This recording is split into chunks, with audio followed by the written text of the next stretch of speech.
जय श्री कृष्ण। जय श्री कृष्ण। नमस्कार।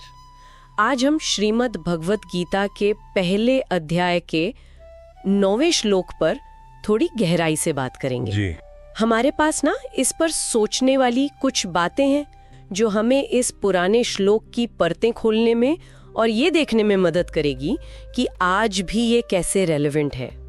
तो श्लोक इस तरह है, अन्येच बहवः शूरा मदर्थे त्यक्त जीविताः नाना शस्त्र प्रहरणाः सर्वे युद्ध विशारदाः। हाँ, मतलब अगर आसान शब्दों में कहें तो दुर्योधन अपने गुरु द्रोणाचार्य से कह रहा है कि और भी बहुत से वीर योद्धा हैं जो मेरे लिए अपनी जान देने को तैयार हैं। बिल्कुल, और वो सब तरह तरह के हथियारों से लैस हैं और लड़ाई में बहुत माहिर हैं। तो कुरुक्षेत्र का मैदान है, सब तैयार है और दुर्योधन अपनी सेना का बखान कर रहा है। बिल्कुल। लेकिन क्या ये सिर्फ योद्धाओं और हथियारों की गिनती है या इसमें कुछ और भी है? हाँ, या ये श्लोक हमें इंसान के स्वभाव, उसकी इच्छाओं और ताकत की हमारी अपनी समझ के बारे में कुछ और बताता है? मुझे लगता है बिल्कुल बताता है। आज हम यही जानने की कोशिश करेंगे कि हजारों साल पुरानी ये पंक्तियां हमारे आज के जीवन के लिए क्या मायने रखती हैं।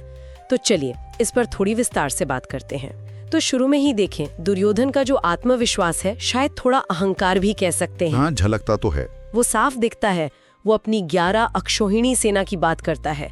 जरा सोचिए, एक अक्षौहिणी सेना मतलब लाखों पैदल सैनिक, हजारों रथ, हाथी, घोड़े। हाँ, मतलब एक बहुत बड़ी विशालकाय सेना, बहुत बड़ी। और वो कहता है ये लोग मेरे लिए मरने को तैयार हैं।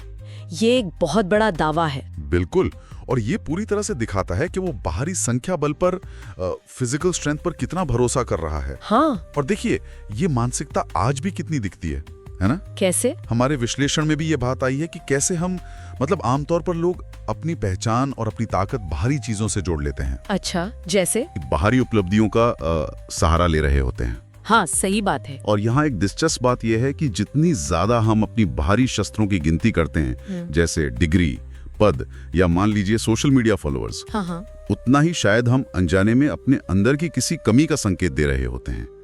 ऐसा लगता है कि बाहरी दिखावा शायद इसलिए जरूरी हो गया है क्योंकि अंदर कुछ खालीपन सा लगता है। और ये भी देखें कि दुर्योधन बड़े गर्व से भीष्म, द्रोण, कर्ण जैसे महारथियों का नाम लेता है, उनकी काबिलियत बताता है। हाँ, बड़े बड़े नाम गिनाता है। लेकिन वो कृष्ण का जिक्र तक नहीं करता जो पांडवों की तरफ है। हाँ, जो कि उस समय कोई राजा नहीं थे, अपनी सेना भी नहीं थी उनकी। वो तो बस अर्जुन के सारथी थे।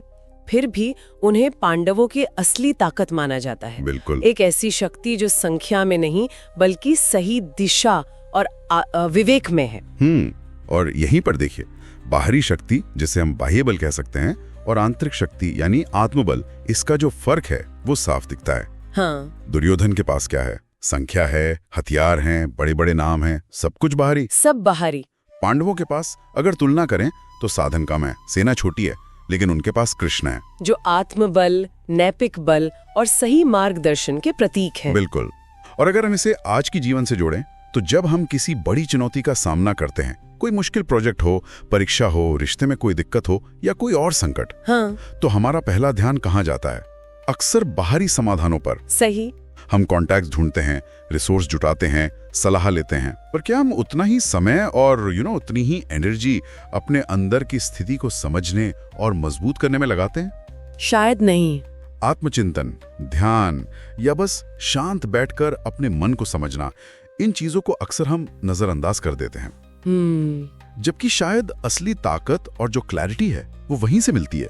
दुर्योधन के शब्दों में एक और चीज है जो ध्यान खींचती है, मदर्थे त्यक्त जीविताः।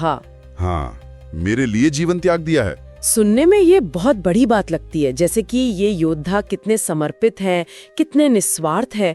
लेकिन क्या ये वाकई त्याग है या ये दुर्योधन के प्रति उनका मोह है, एक तरह का अंधा लगाव? हाँ, क्या ये सही और गलत के विवेक से परे जाकर सिर्फ एक व्यक्ति या एक विचार के लिए समर्पण है? ये सवाल आज भी उतना ही जरूरी है मुझे लगता है। क्या हम किसी व्यक्ति, किसी पद, किसी विचारधारा या पहचान के मोह में इतने जकड़ जाते हैं कि हम उसके लिए कुछ भी कुर्बान करने को तैयार हो जाते हैं? हाँ, बिना ये सोचे कि इसकी असली कीमत क्या है। इसका क्या मतलब हुआ आज के जमाने में? सोचिए जैसे करियर की अंधी दौड़ में लोग अपनी सेहत गवा देते हैं, हाँ, ये तो बहुत होता है। या सामाजिक दिखावे के लिए रिश्तों को दांव पर लगा देते हैं, या किसी ग्रुप की स्वीकृति पाने के लिए अपनी अंतरात्मा की आवाज को दबा देते हैं। क्या ये सच्चा त्याग है? शायद नहीं। शायद नहीं। सच्चा त्याग तो आत्मा को मुक्त करता है, उसे ऊपर उठाता है, जबकि मोह जैसा दुर्योधन के योद्धाओं का था, वो और ज्यादा बंधन पैदा करता है, हमारी सोच को संकरा बना देता है। तो ये हमें सोचने पर मजबूर करता है कि हम अपने जीवन में किसके प्रति समर्पित हैं, किसी ऊंचे आदर्श के प्रति या किसी पल भर के मोह के प्रति। ये गहरी बात है। अब श्लोक का अगला हिस्सा कहता है, नाना शस्त्र प्रहरणाः सर्वे युद्ध विशारदाः। हाँ, मतलब वो योद्धा सिर्फ संख्या में ज्यादा नहीं थे, बल्कि हर तरह के उस समय के जो आधुनिक शस्त्र थे उनसे लैस थे, और युद्ध कला में माहिर थे। युद्ध विशारद, पक्के थे लड़ाई में। आज के जमाने में हमारे शस्त्र क्या हैं?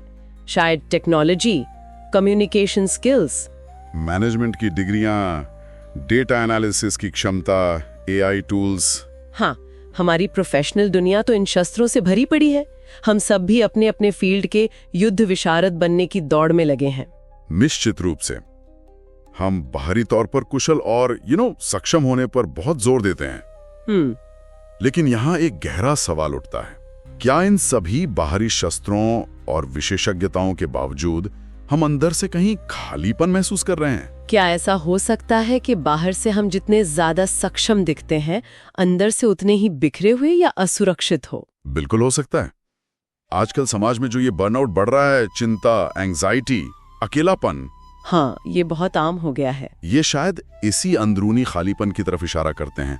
हमारे पास जानकारी है, स्किल्स हैं, रिसोर्स हैं, शस्त्र तो बहुत है, लेकिन पर शायद उन्हें सही ढंग से धारण करने और सही दिशा में इस्तेमाल करने के लिए जो जरूरी आत्मबल है, जो आंतरिक स्थिरता है, जो शांति है, उसकी कमी है। मतलब शस्त्र होना एक बात है और शस्त्र चलाने वाले की मानसिक और आत्मिक स्थिति बिल्कुल दूसरी बात है। और ये युद्ध विशारद होने का जो विचार है, ये एक और सवाल की तरफ ले जाता है। हम विशेषज्ञ तो बन रहे हैं, पर किस युद्ध के लिए? हाँ, ये बहुत महत्वपूर्ण सवाल है। दुर्योधन को लगता है कि वो सिंहासन और राज्य के लिए एक बाहरी युद्ध लड़ने जा रहा है। उसकी नजर बाहरी दुश्मन पर है, बाहरी जीत पर है। लेकिन महाभारत का असली संघर्ष तो जैसा हम जानते हैं, किरदारों के अंदर चल रहा था। बिल्कुल। अर्जुन का अपने ही मोह और कर्तव्य के बीच का जो द्वंद्व था, भीष्म का अपनी प्रतिज्ञा और धर्म के बीच का संघर्ष, कर्ण का अपनी पहचान और वफादारी के बीच का तनाव, और खुद दुर्योधन का अहंकार और ईर्ष्या से युद्ध, ये सब आंतरिक लड़ाइयां थी। और क्या ये आज के जीवन का सच नहीं है? बिल्कुल है। असली कुरुक्षेत्र हमारे बाहर उतना नहीं है जितना हमारे अपने अंदर है। अपने डर से लड़ना, अपनी बुरी आदतों से जूझना, अपने पूर्वाग्रहों को चुनौती देना, अतीत के बोझ से मुक्त होना, अपनी ईर्ष्या, क्रोध और असुरक्षा पर काबू पाना, यही तो जीवन की असली लड़ाइयां हैं। तो क्या हम केवल बाहरी दुनिया की चुनौतियों जैसे करियर, कंपटीशन, सोशल स्टेटस के लिए ही युद्ध विशारद बन रहे हैं? क्या हम केवल इन्हीं लड़ाइयों के लिए अपने शस्त्र तेज कर रहे हैं, या हम अपने अंदर चलने वाले इस कहीं ज्यादा गहरे और महत्वपूर्ण युद्ध के लिए भी खुद को तैयार कर रहे हैं? क्या हमारे पास इस आंतरिक युद्ध को लड़ने के लिए सही शस्त्र है? जैसे कि धैर्य, आत्म जागरूकता, सच को स्वीकार करने की क्षमता और सही रणनीति की बाहरी विशेषज्ञता के साथ साथ इन आंतरिक गुणों का विकास भी उतना ही, बल्कि शायद उससे ज्यादा जरूरी है। तो अगर हम सारी बात को समेटते, हमने देखा कि दुर्योधन बाहरी शक्ति पर कितना निर्भर था। हाँ, कैसे उसने मोह को त्याग समझ लिया, कैसे उसके योद्धा शस्त्रों से लैस तो थे, वो शायद अंदर से दिशाहीन थे, और कैसे वो केवल बाहरी युद्ध की तैयारी कर रहा था, अंदर के संघर्ष से बिल्कुल अनजान। ये कुछ वैसा ही है जैसे आज हम अपनी सफलता को बाहरी पैमानों से मापते हैं। बिल्कुल। कितने फॉलोअर्स हैं, कितनी सैलरी है, कितने बड़े लोगों से जान पहचान है, कौन कौन सी डिग्रियां हैं। हम भी अक्सर अपनी सेना की गिनती करते रहते हैं। हाँ, लेकिन गीता का ये श्लोक और इससे जुड़े जो विचार हैं वो हमें एक जरूरी चेतावनी देते हैं। क्या? कि केवल अपनी बाहरी सेना, बाहरी संसाधनों या बाहरी उपलब्धियों पर पूरी तरह निर्भर मत रहो। अगर तुम्हारा अपना आत्मबल, तुम्हारी आंतरिक शक्ति, तुम्हारा विवेक और तुम्हारी नैतिक दृढ़ता कमजोर है। क्यों? क्योंकि बाहरी चीजें तो क्षणभंगुर होती हैं। वो छिन सकती हैं, धोखा दे सकती हैं या अंत में बेकार साबित हो सकती हैं। असली स्थायी शक्ति तो अंदर से ही आती है। और यह आत्मबल कैसे विकसित होता है? देखिए, ये ध्यान से, आत्मचिंतन से, सच्चे ज्ञान को समझने और उसे जीवन में उतारने से, मोह और अहंकार के बंधनों से ऊपर उठने से, और सबसे बढ़कर अपनी अंतरात्मा की आवाज, अपने अंदर के कृष्ण को सुनने और उसका सम्मान करने से आता है। तो बाहरी उपलब्धियां जरूरी हो सकती हैं अपनी जगह, हाँ, महत्वपूर्ण हो सकती हैं, पर वे आंतरिक स्थिरता और शांति का विकल्प कभी नहीं बन सकती। तो हमने देखा कि कैसे गीता का ये एक छोटा सा श्लोक हमें आज के जीवन की एक बहुत बड़ी कश्मकश, बाहरी सफलता और अंदरूनी मजबूती के बीच संतुलन साधने की गहरी समझ दे सकता है।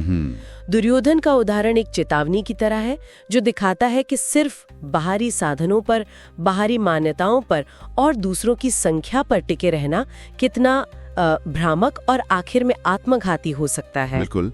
और अंत में इस पूरी चर्चा से एक विचार लेकर जाने लायक है, जिस पर शांति से सोचा जा सकता है। क्या? तुम्हारे पास क्या है ये उतना महत्वपूर्ण नहीं है, तुम भीतर से कौन हो, यही तुम्हारी असली शक्ति है। बाहरी शस्त्रों की गिनती में मत उलझो, अपने भीतर के कृष्ण यानी अपने विवेक और आत्मबल को खोजो और उसे जगाओ। ये एक गहरा विचार है। हाँ, जैसे हम अपने साथ ले जा सकते हैं और अपने जीवन के संदर्भ में इस पर विचार कर सकते हैं। जय श्री कृष्ण। जय श्री कृष्ण।